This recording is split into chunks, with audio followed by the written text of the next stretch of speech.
Hello and welcome to another episode of Streaming Without a Paddle. I'm Andrew. And I'm Ted, and pain don't hurt. You have to excuse me, I still have sinus. Anyway, this week Ted and I took on Roadhouse, not Roadhouse, Roadhouse. Starring Jake Gyllenhaal. Did I say that right? Gyllenhaal. Yeah. I was actually listening to him on Smartless on the way here, so... Oh, okay. Gyllenhaal. You're right. And he's the little brother of Maggie Gyllenhaal, the actress. Yeah. His parents are writers. Yeah. Yeah, I mean, he's Hollywood family. He is. He's royalty. And he's the former boyfriend of Taylor Swift. Oh, that's right. One of many. Yeah, he's, I think he's like 2 years younger than me. He's pretty yeah. He was in City Slickers. That was his first gig. Was it? I don't remember. Plays Billy Crystal's son. Oh, okay. There you go. Most famously known for Donnie Darko, Brokeback Mountain. Yeah. I mean, those are his two biggest ones. Right.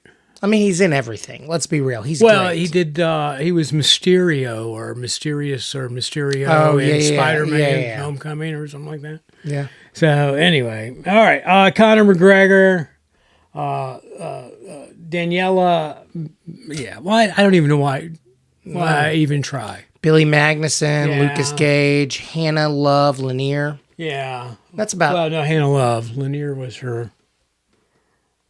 Oh, no, it is. It's Hannah Love Lanier. I'm sorry. I thought that was her character name, Lanier. No. And I think that's Daniela Melchior, right? Melchior.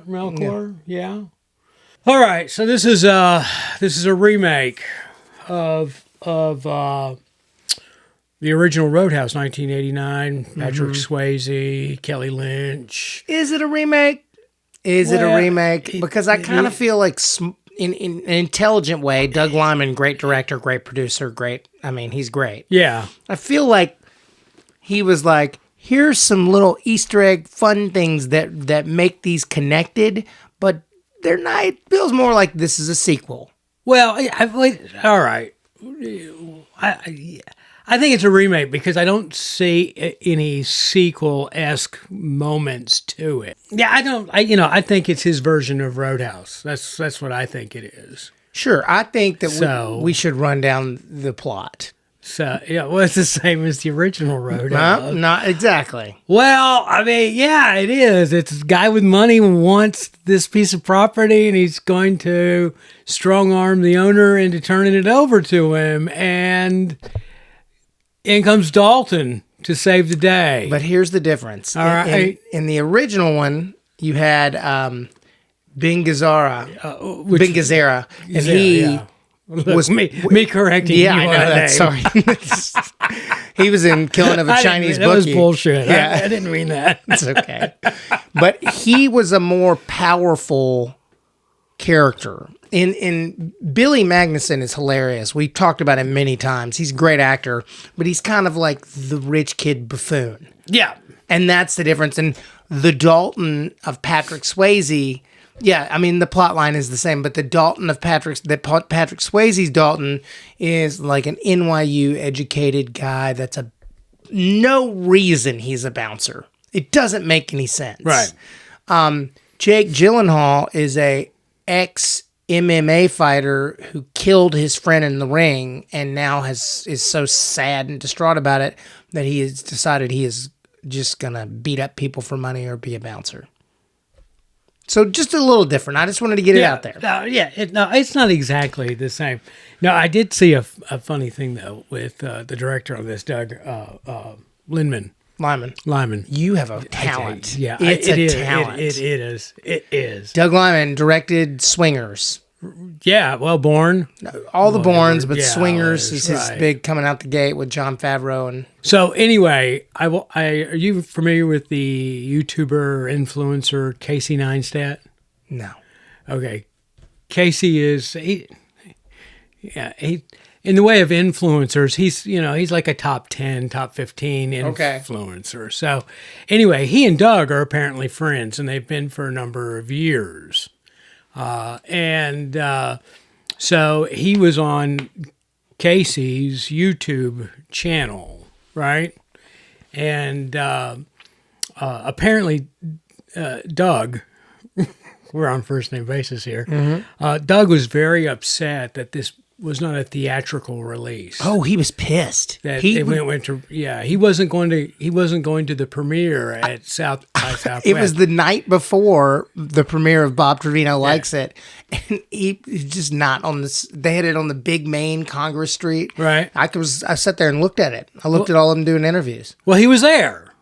Was he? Yeah, he caved in, and he and Casey flew down on a private jet and went to the premiere, and he wore his cowboy hat, and he caved.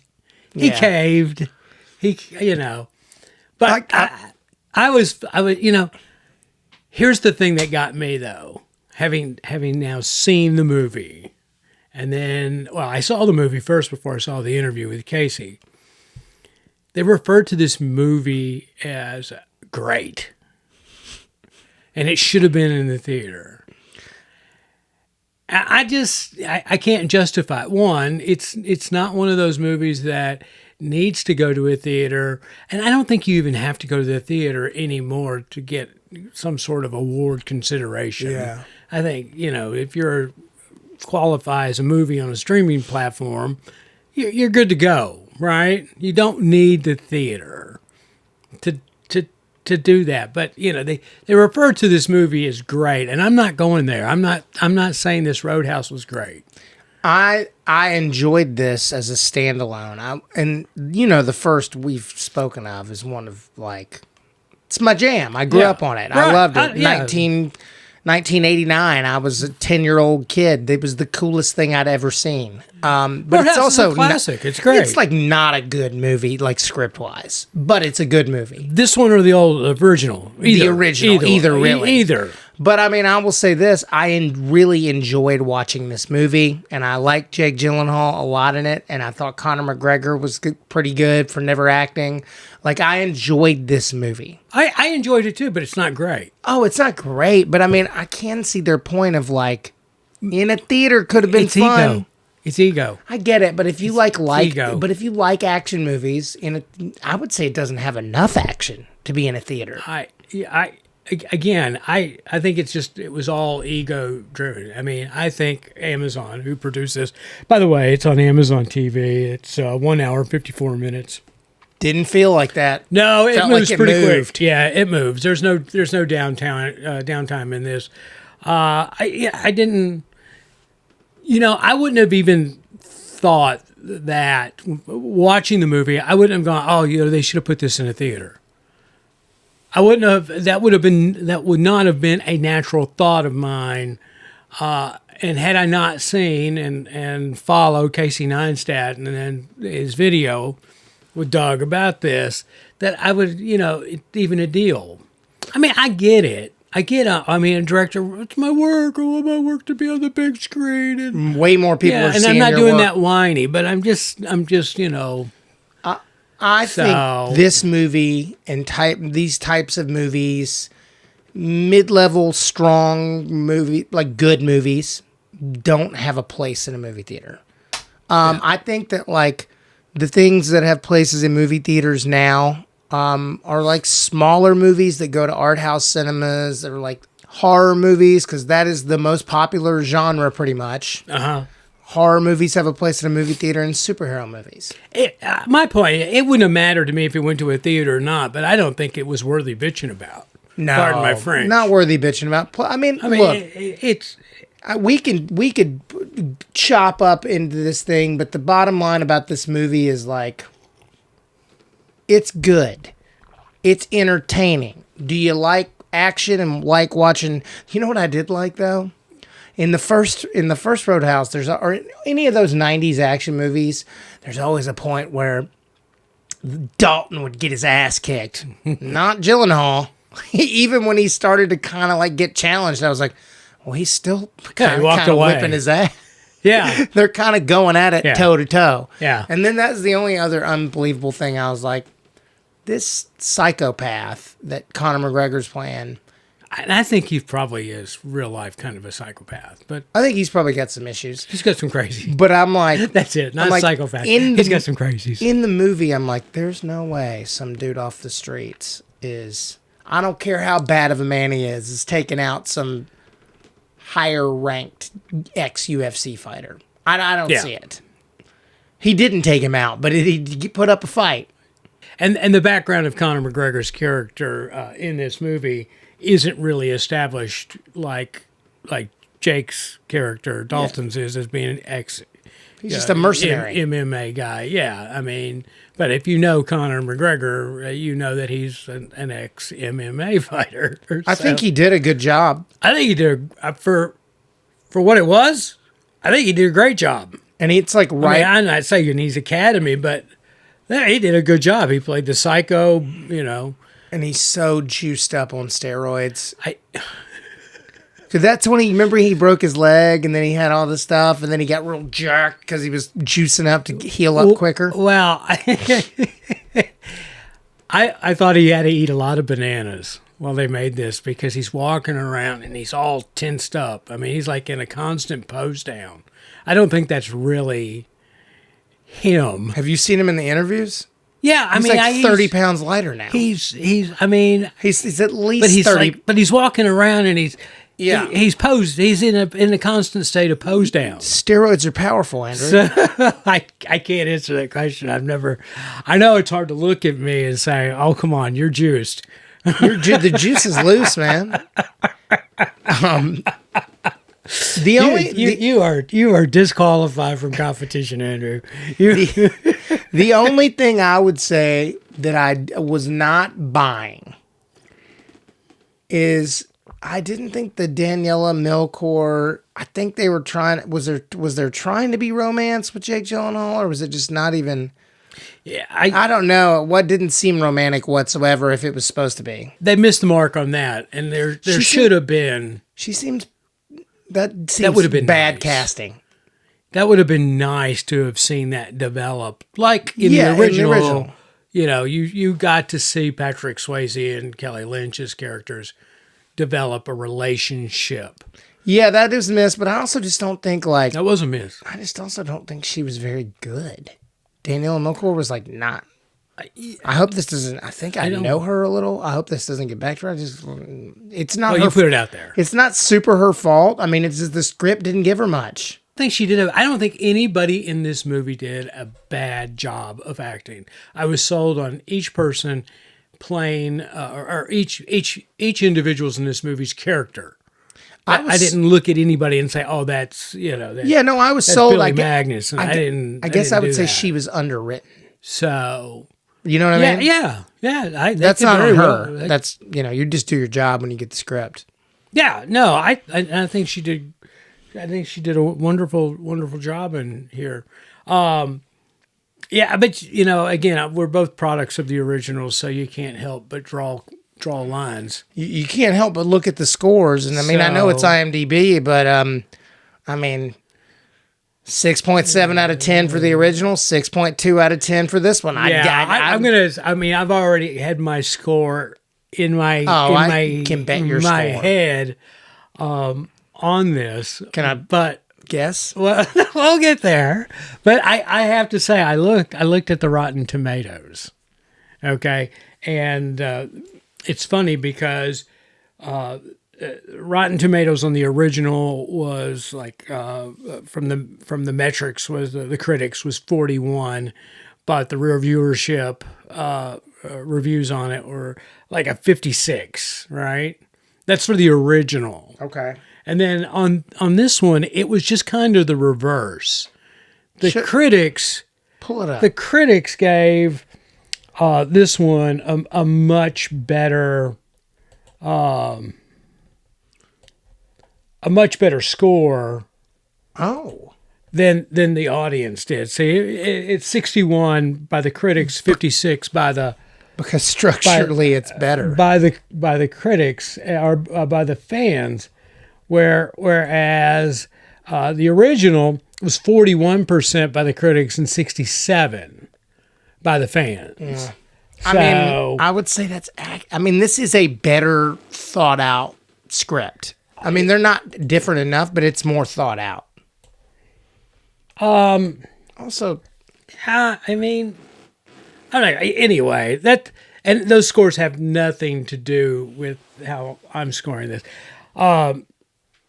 Jake was good. I mean, I like Jake. I love it. I mean, he's just, I think he's, I'm one of those people when I watch something, and if you're playing a bad guy role, I think that's got to be tough as an actor.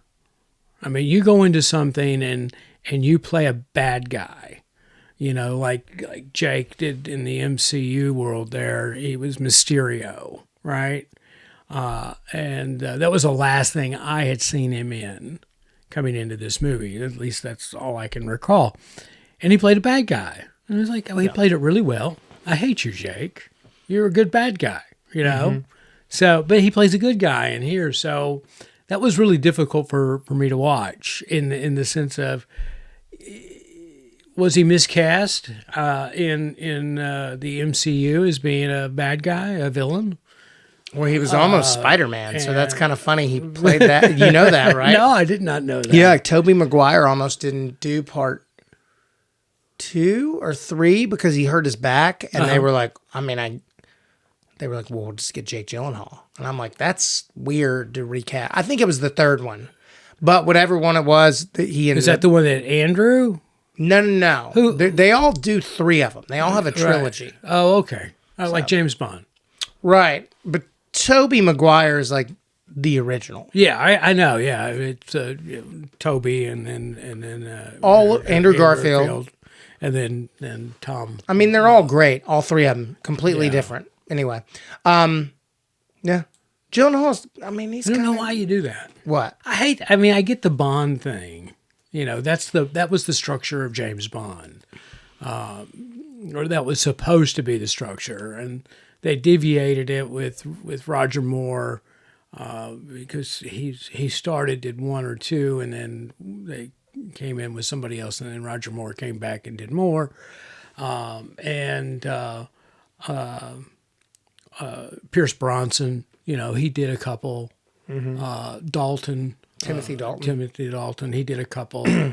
3, I think. They each got 3. And then Daniel Craig came in, and he ended up getting 5. Did he? 5 James Bonds? Yeah. Because he was so good. I don't really watch them. You don't? They're okay. I watched the first one with Daniel Craig. I just don't care. I thought... Anyway, so... you don't see that with other MCU characters. I mean, I understand the whole Sony Disney split of characters from the MCU, and when Marvel was bought up, and I don't understand that, if we're being honest. Yeah, so Sony owns the Spider-Man universe. They ended up with the Spider-Man universe, and then Disney ends up licensing him for I think Sony got to the point where it's like, okay, and I'm sure there's a conversation with Disney because they own really the best of that character, or those characters, Thor, Iron Man, and the more commercial, viable characters. And I think out of that group, the only one that they didn't have was Spider-Man. And so they, probably went to Sony and said, hey, we got a big picture thing we're doing here with the MCU. Let us, because Sony had already done 5 Spider-Mans, right? And they did Venom, and they did but Morbius. I think those were characters that Disney was like, okay, you can keep those. You just deal with it. After seeing Morbius, they should have really kept it.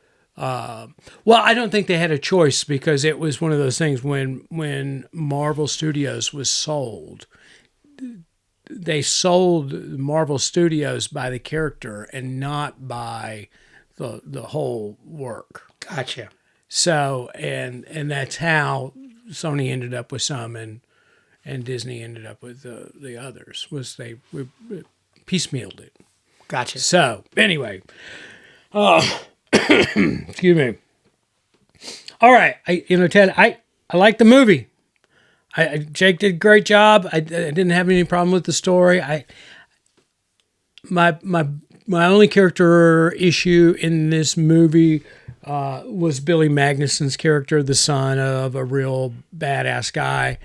I would have liked the dad, Billy Magnus's dad, to Show up. maybe run this from, have more of a visual being run from prison, because it was the dad who called in Conor McGregor's character, Knox, and but they didn't. They just shadowed that character completely, and I'll be honest, Billy Madison's character in this was the thing that brought it down for me. Because he was fumbling and bumbling? Yeah, I mean, he just doesn't come off as someone with power. He just didn't. It didn't work that way. True. So anyway, all right, so if you're watching the original or this one, which is your go-to Roadhouse? The original. The original. I think mine too. Yeah, but we're also from that time period. Yeah, no, I liked that story more, and I think it wasn't so over the top in areas, with the boat crashes like in this one. It's not a spoiler, it's on the trailers.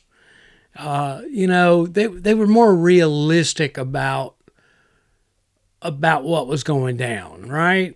That's the problem I have with movies today, is that you don't really see in real life, these kind of boat accidents or boat crashes in this particular case, that they just don't exist. I got you. So, they take it out of the realm of reality, and I think that the original Roadhouse was grounded in reality. I mean, cheesy late 80s, But you can imagine in a small town out in the middle of nowhere. Just this one Roadhouse.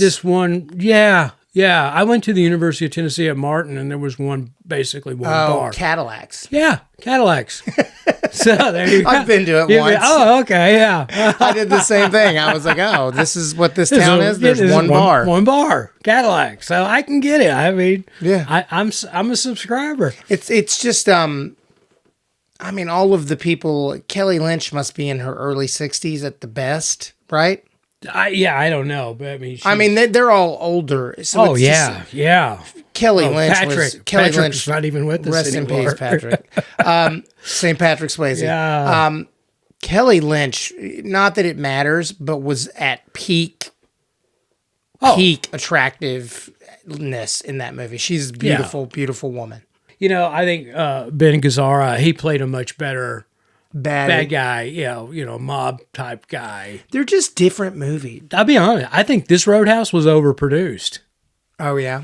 Yeah, I mean, it was like, let's have car crashes and run, and boat explosions, and and in the original Roadhouse, there wasn't that kind of stuff. I mean, it was real. It came across as real. Yeah, they just fought in a bar. They fought in a bar. They fought on a farm, in a house, and So anyway, I'm going to stick with the original too. And on top of that, this is probably my reason for liking the original Roadhouse. Okay.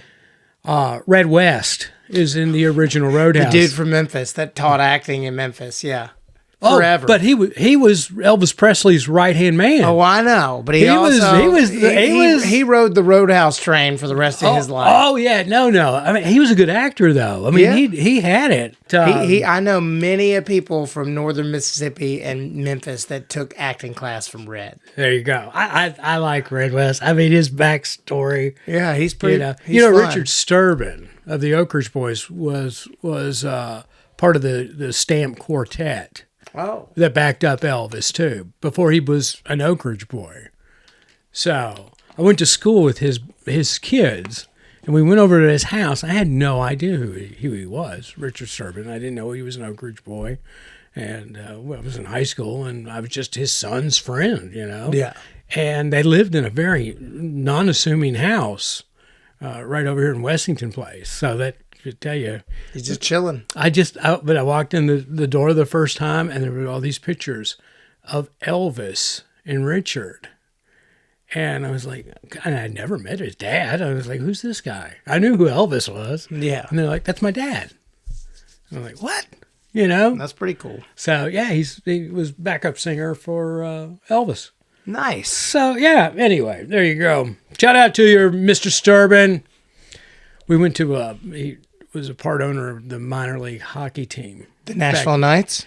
I forget, they were the Stars, I think, back in the 80s when I was in high school. Okay. And so he took his kids and a few of us, their friends down there for a night of watching hockey and all that. And he was driving a station wagon, right, with the third seat, the rumble seat in it. And Bob Seger came on the radio. And I guess he was a big Bob Seger because we were just all, horsing around and having a good time. And that song came on. He started singing it. And the car got completely quiet. And we all just sat there mesmerized by Richard Sturbin singing this Bob Seger. Was it Against the Wind? song. I forget what it was. Oh, what's that other one? But I remember it was... You'll accompany me. Yeah. I forget. I just remember it was Bob Seger because I was a big Bob Seger fan. But to hear Richard Sturbin sing that, pretty choice. Yeah, it was. He nailed it. I mean, I think we're all pretty big Bob Seger fans. So yeah, he's got a bunch of bangers. Yeah, like 20 of them. Yeah. All right, Ted, let's get to some scores. I'm gonna give you my score, and then I'm gonna guess your score. Okay. My score for this movie is a 73. Okay. And my guess that your score. Hold on before you guess, because I'm gonna be legit on this. Okay. I'm gonna write it down. Okay. 73 means I really enjoyed this, but it is not. It is not great. You gave this a 62. No. Oh, I was off. I was 71. We're right there. 7.1. C's. But having said that, what do you give the original Roadhouse? Oh, do you want me to give it a real score? Or do you want my nostalgia score? No, I want a real score. Like my kid nostalgia score is like a 93. But in reality, I think it's more like it's probably like a 78, 80. Okay, I was an 80. Yeah, I think 80. we're dead Just on. to put it in comparison of the two. So, and you have to. You have to, but I mean, it's hard to take movies like Roadhouse and things that I grew up on and be fair. Right. It is legitimately a 93. Top 50 movies of all time in my head. But and who hasn't seen it because it was like on TBS forever. Every like week. Roadhouse. Anyway, Shawshank and Roadhouse just continuously in the late 90s. Oh, yeah, but not to take away from this one. It was all right. It was okay. I mean, I'll watch it again. I'll say that. I might not. I won't. I probably won't. I won't purposely watch it. Andrew's a lot meaner than me, people. I just, again, the big Ben Magnuson, or Billy Magnuson's character, it ruined it for me because he's just not believable as a badass. I'll tell you what is crazy, though. Like, I just looked up how old Jake Gyllenhaal is, and I know how old Billy Magnuson is. That means Swayze would have been... He was born in 52, so he would have been 37. Okay. Yeah. Jake Gyllenhaal looks much younger than Patrick Swayze, but Jake Gyllenhaal didn't have a pack and a half of cigarettes a day habit. Okay. Yeah. Yeah. While you're doing that, I just want to say that Arturo Castro's in this movie, and he's the show stealer. Oh, that guy's so funny. Oh, he's great. Yeah. He's really great. He just couldn't help himself, Yeah. It's like just give me the combination to the lock. Oh, okay, yeah. It's he's funny. He's trying to be helpful, right? He probably had the most fun role because they were probably there shooting for like 2 months, and he got to come in every fourth day and do something funny. Yeah, well, he saved the movie for me with his comedy relief.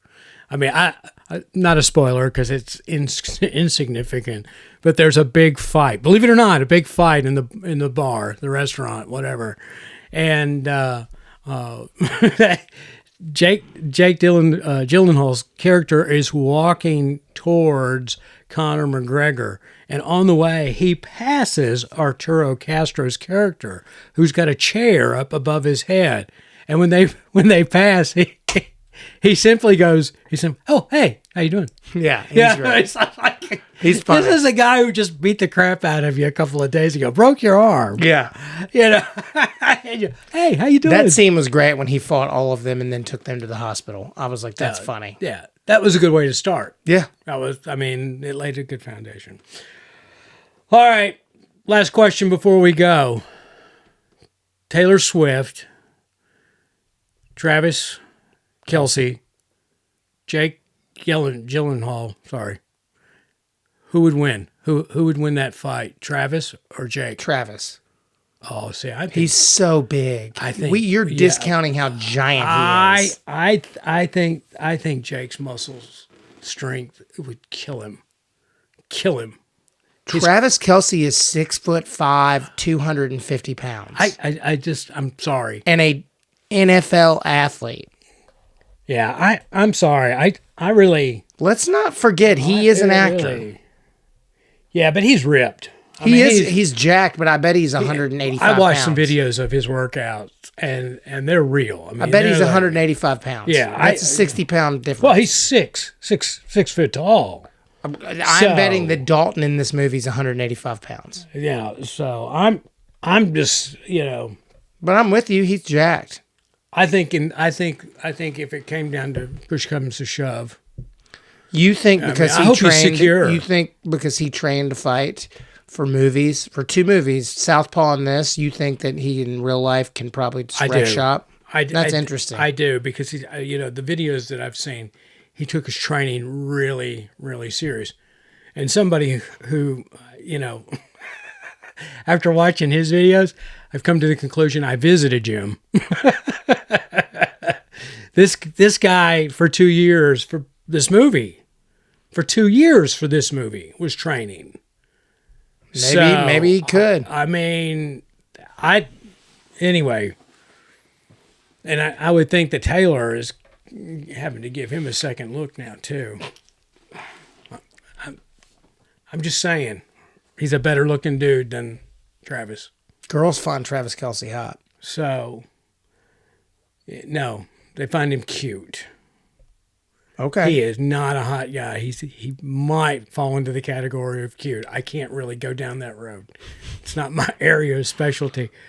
But I can say this, Jake Gyllenhaal. He's a good-looking man. He is a good-looking man.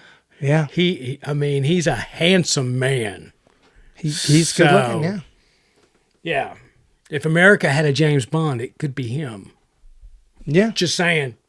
Throwing it out there. All right, everybody. You got any last words? No, I'm good. Yeah. All right. good. My money's on you, Jake. Okay. Well, you couldn't help but think, Sure. knowing It's just the not- two of but them it's were not real fighting. right. And he got a song already after him. Yeah. So hang in there, Travis. Yeah. You'll get one soon enough. Or you won't. You'll get forever songs. Yeah. Well, it'll come. There's a song there. Believe me. Yeah. We don't know which one it is yet. Is it the Forever song or the It Was a Good Ride song? I don't know. That's a good question. All right.